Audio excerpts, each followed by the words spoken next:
Olá, boa noite. A partir de hoje, você acompanha conosco aqui na TV Brasil e também na Rádio Nacional as notícias que circularam nos corredores do poder.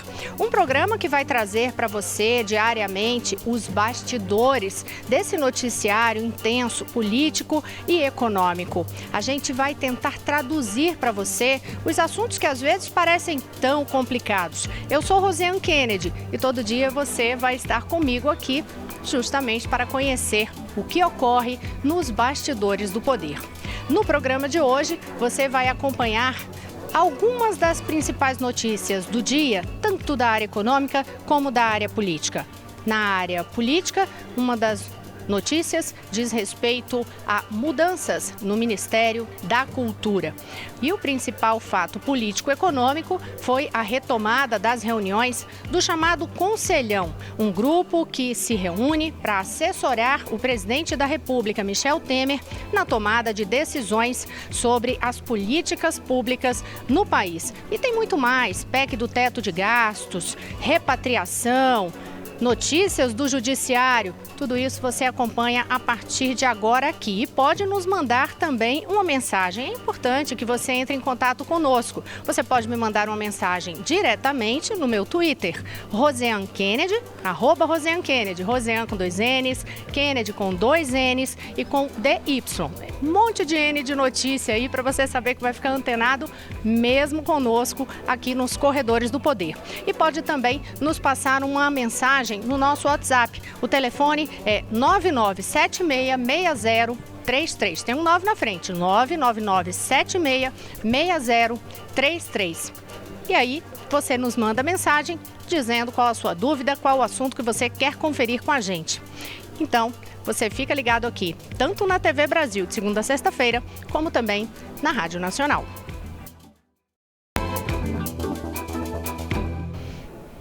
E a gente vai conferir outros destaques do nosso noticiário. Vamos diretamente para a redação da Agência Brasil, conferir com Carolina Pimentel quais são as notícias do dia. Carolina, boa noite. Boa noite, Rosiane. Chegou há pouco aqui na nossa redação uma notícia que o governo anunciou agora, que baixou de 1,6% para 1% a projeção de alta do PIB em 2017. Agora sim, a gente vai para outra notícia, que o presidente Michel Temer participou hoje da reunião do novo Conselho de Desenvolvimento Econômico e Social, que foi criado em 2003 e é formado por representantes da sociedade civil. O tema dessa reunião foi a retomada do crescimento econômico. Na reunião, o presidente Temer disse que, neste momento, o governo quer combater a recessão para depois fazer o país crescer e criar empregos. O presidente disse também que as dificuldades enfrentadas pelo Brasil vão além das questões financeiras. Vamos acompanhar um trecho aí do discurso do presidente Michel Temer.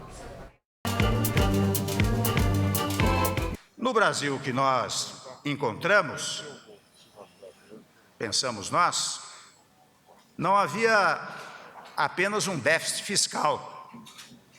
Havia também, e lamento dizê-lo, também um certo déficit de verdade. E não é possível continuar assim. Devo dizer, para não haver dúvida, de que a gigantesca crise que herdamos é, em parte, produto de reiteradas tentativas, digamos assim, de disfarçar a realidade. É preciso encarar os fatos tal como são.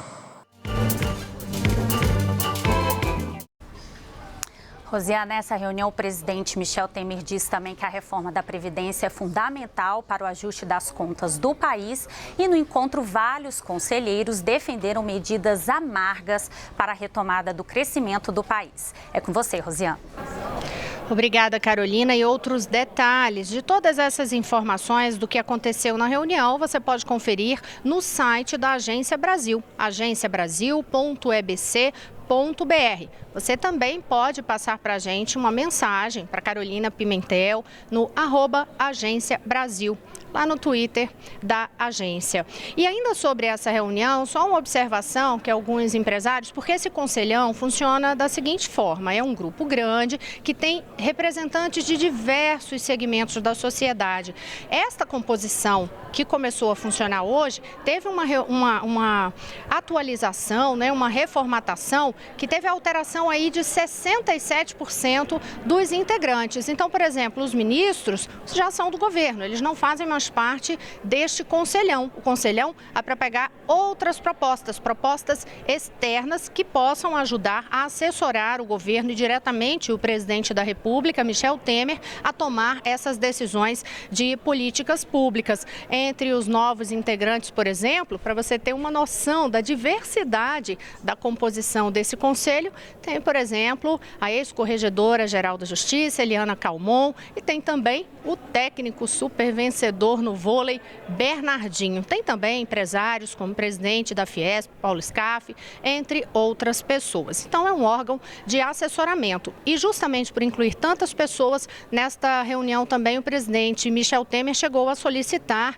que a iniciativa privada precisa trazer esse tom de otimismo para a população, porque otimismo gera confiança e que, portanto, é preciso sim, mesmo sabendo que este é um momento de ajuste fiscal, de aperto no cinto, aperto nos gastos, é preciso ter otimismo e defender as medidas necessárias para fazer o país voltar a crescer. Agora, já que eu estou falando de economia, diariamente você também vai acompanhar com a gente aqui na TV Brasil e na Rádio Nacional simultaneamente a minha conversa, o meu bate-papo com a nossa jornalista aqui, setorista do Congresso, a repórter Mariana Jungmann, que está ao meu lado e que sabe que a pauta econômica é o principal foco do governo no momento. E por causa disso mesmo, há um esforço, né, Mariana, para o governo aprovar a PEC do teto de gastos. Há novidades sobre isso. Boa noite. Boa noite. É verdade, Rosiane. A PEC do teto de gastos passou hoje pela terceira sessão de discussão aqui no Senado. O tema já vem sendo debatido há algumas semanas e, como sempre, gerou certa animosidade, ânimos exaltados entre governistas e oposicionistas. Como sempre, esse assunto gera um certo bate-boca entre o senador Lindbergh Farias e o senador Zezé Perrella, trocaram acusações em plenário. Os ânimos sempre ficam exaltados nessa PEC. Mas, de maneira geral, as argumentações são as mesmas. Governistas alegam que a PEC é necessária para recolocar a economia do país nos trilhos, para que o país volte a gastar apenas aquilo que tem condição de arcar, e os oposicionistas alegando que isso pode se refletir em falta de recursos para a saúde, para a educação, para investimentos sociais. Amanhã, o Senado vai realizar a quarta sessão de discussão dessa PEC com a presença do ministro da Fazenda, Henrique Meirelles, que deve vir até aqui justamente para tentar convencer a todos ou pelo menos a uma maioria bastante ampla que a PEC é necessária e que ela deve ser aprovada com celeridade dentro do calendário previsto. Aí, à tarde, ainda amanhã à tarde, eles realizam a última sessão de discussão, a quinta, antes da votação em primeiro turno. E a PEC fica pronta para ser votada no dia 29 de novembro, como já estava marcado, Rosiane. E o governo correndo em relação a isso, como você observou, né, Mariana? Realmente vai haver uma pressão muito grande dos opositores para tentar até mesmo alterar o texto, porque se altera o texto, né, a gente sempre ressalta isso, de uma proposta de emenda constitucional, volta tudo para a Câmara dos Deputados, tem que votar tudo de novo e fica para o ano que vem. E aí isso seria muito complicado para esse calendário que o governo precisa fazer de ajuste nas contas. Aqui, quando os governistas vão defender essa PEC do teto de gastos, quando eles conversam com a gente informalmente, são várias conversas para nos explicar este assunto, que é realmente um assunto complexo, eles sempre fazem muitas comparações com o lado financeiro doméstico. Então, é sempre aquela coisa, está totalmente negativo ali o saldo doméstico. O que é que precisa fazer? A primeira coisa é saber onde está todo aquele volume negativo e já estabelecer imediatamente que não se pode gastar mais, né? Tem que se estabelecer um teto. É assim na nossa casa, Você sabe bem disso, que está me ouvindo em casa, e tem que ser assim também com o governo. Agora, outro assunto desta área econômica, que aí é justamente no outro lado. Um ponto da PEC limita o teto, para não passar ali daquele teto. E o outro é arrecadar recursos, porque também tem que entrar dinheiro, não tem só que limitar os gastos, tem que entrar dinheiro também. E uma forma que o governo está justamente trabalhando para que entre mais dinheiro nas contas públicas é por meio da repatriação. A repórter Mariana Jungmann tem acompanhado aqui no Congresso esse assunto, vai trazer para você agora, tanto os telespectadores da TV Brasil como os nossos ouvintes na Rádio Nacional, uma breve explicação da repatriação e também, o que é que tem de novo da repatriação essa semana. Mariana. Rosiane, esse tema da repatriação não é exatamente um tema novo. O Congresso aprovou um projeto que permitiu a regularização de recursos que foram enviados por brasileiros ao exterior sem declaração à Receita Federal esse ano. Então, foi aprovado esse projeto, alguns brasileiros aderiram, o governo conseguiu arrecadar, conseguiu que 169 bilhões de reais fossem regularizados mediante o pagamento de multa e de imposto e arrecadou com isso 51 bilhões de reais esse ano. Pois bem, agora um novo prazo para que as pessoas possam aderir à repatriação vai ser aberto. O projeto para isso deve ser votado amanhã aqui no Senado. Aqui é a Câmara, ali no Senado. Mas esse projeto não deve enfrentar grandes dificuldades em relação à oposição, justamente porque todos sabem da necessidade de ampliar a arrecadação, justamente para evitar mais corte de gastos ainda no governo. Os oposicionistas, no entanto, ressaltam que há uma preocupação com a possível permissão para que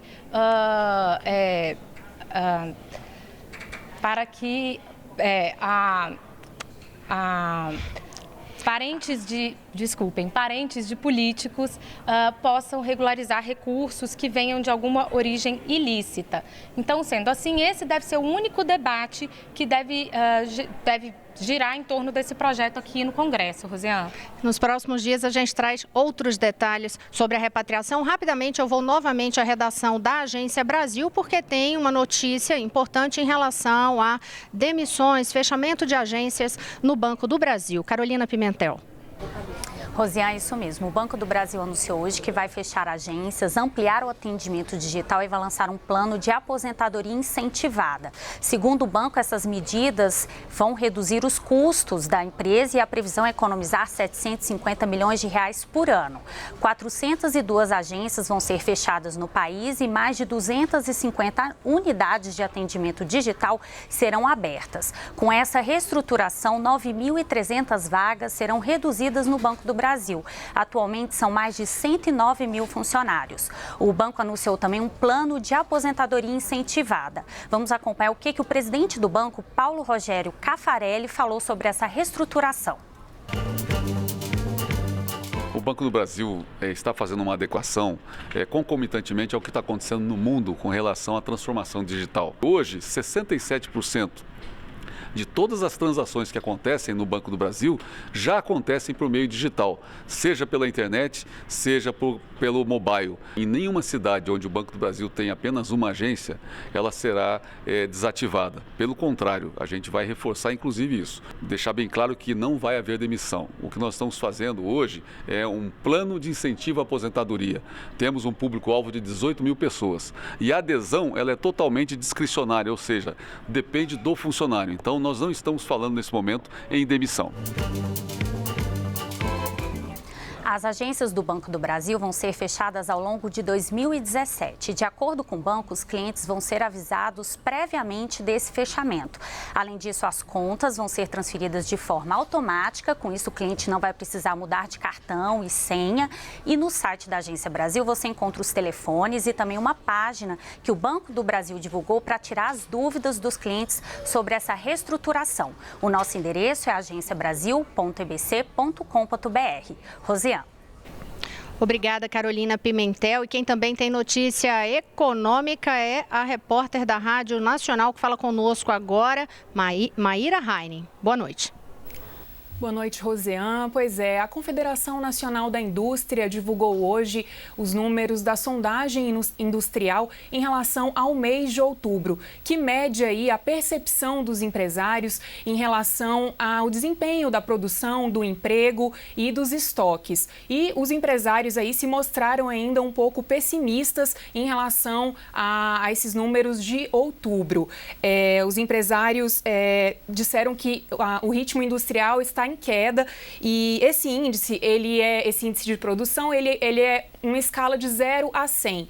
Se tiver acima de 50, é um número de crescimento, abaixo de 50, um número de queda e, infelizmente, esses números aí ficaram em 45,8, então um número aí um pouco pessimista. Os números de emprego também na indústria para esses empresários também foi de queda, então registrando aí um aumento do desemprego na indústria. Apesar disso, o número ainda é um pouquinho melhor do que o ano passado, então um pouquinho aí de esperança.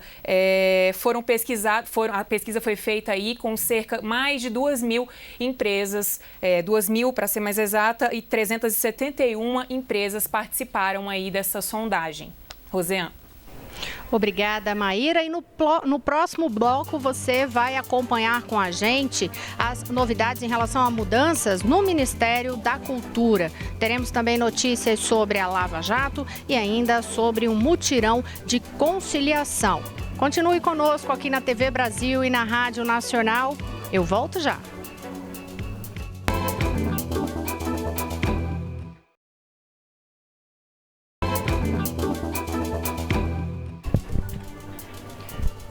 Estamos de volta para contar para vocês as notícias que circulam nos corredores do poder. Você nos acompanha a partir de hoje, aqui de segunda a sexta-feira, às 6h30 da noite, na TV Brasil e também na Rádio Nacional.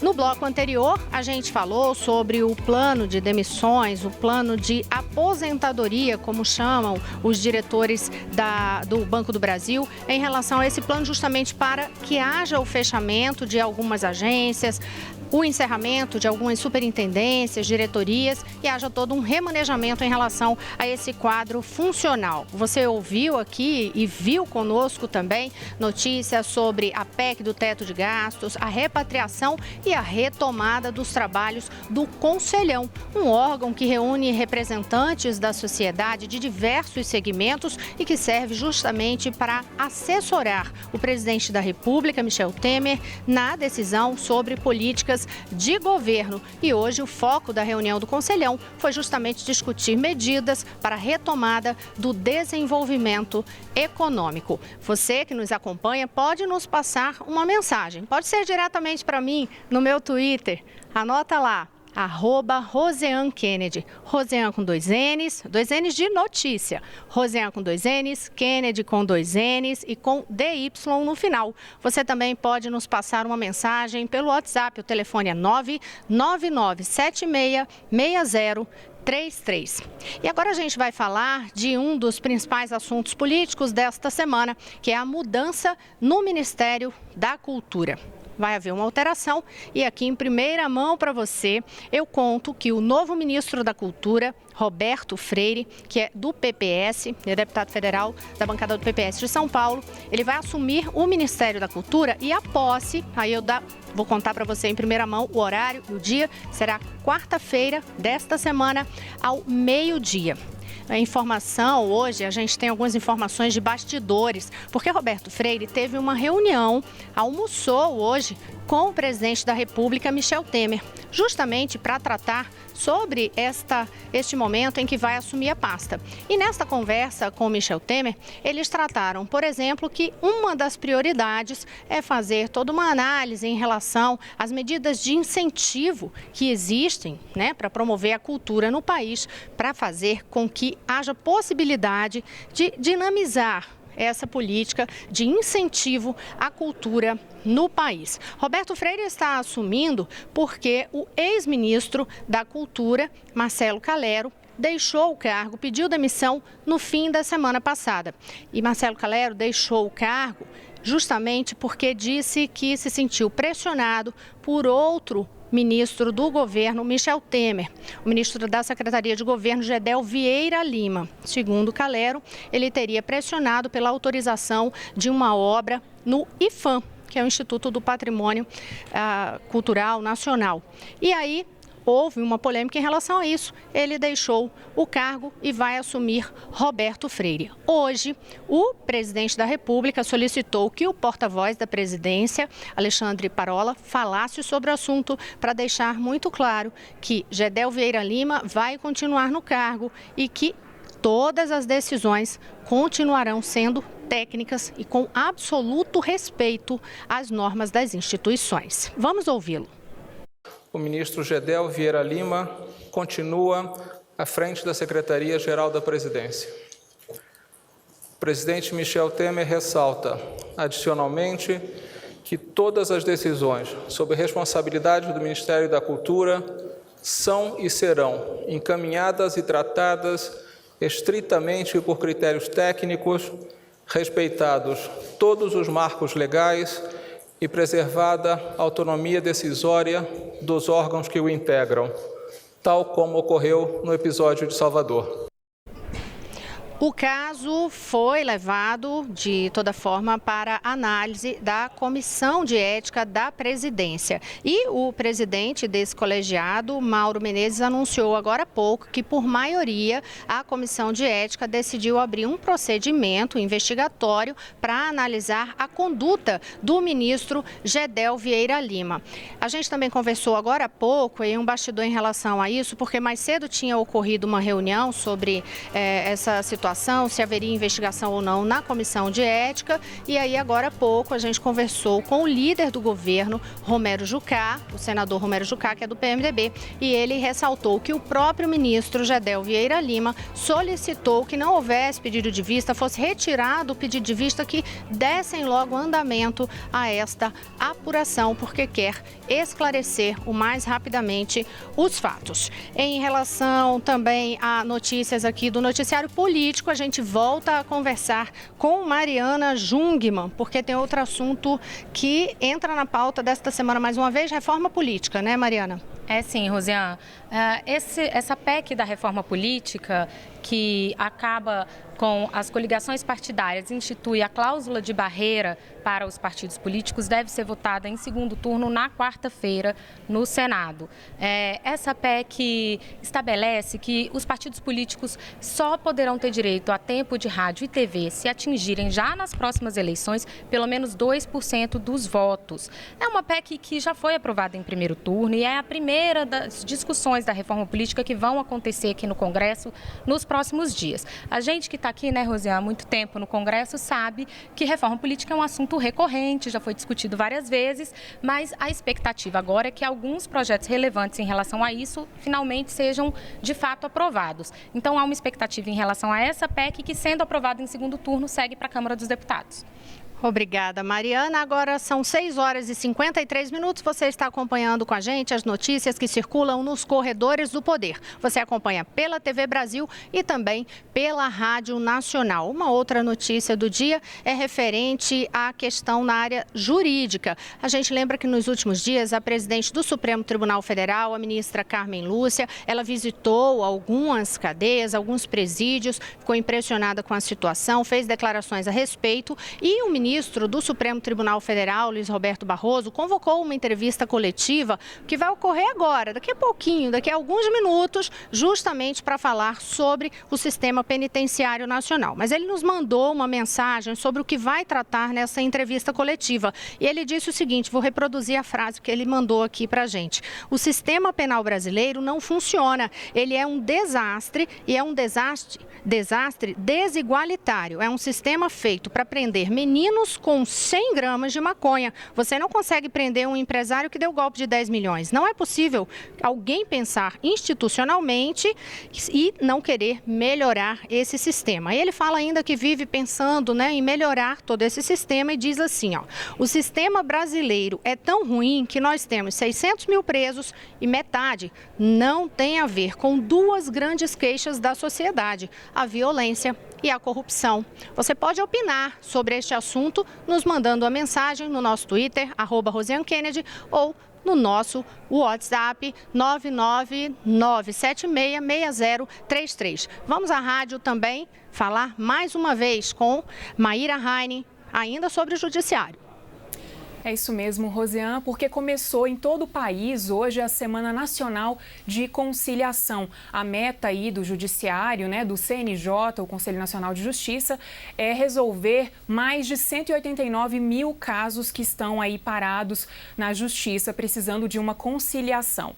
Em São Paulo, a abertura oficial aconteceu no Parque Água Branca, onde tem 42 tendas montadas para atender, fazer um processo aí, um atendimento pré-processual, ou seja, para os casos que ainda não se transformaram em ações judiciais. As principais demandas aí, durante essa semana de conciliação, são em relação a dívidas com credores e também direito de família, como o divórcio e pensão alimentícia. A Semana Nacional, ela começou hoje e segue até sexta-feira, dia 25 de novembro. Rosiane.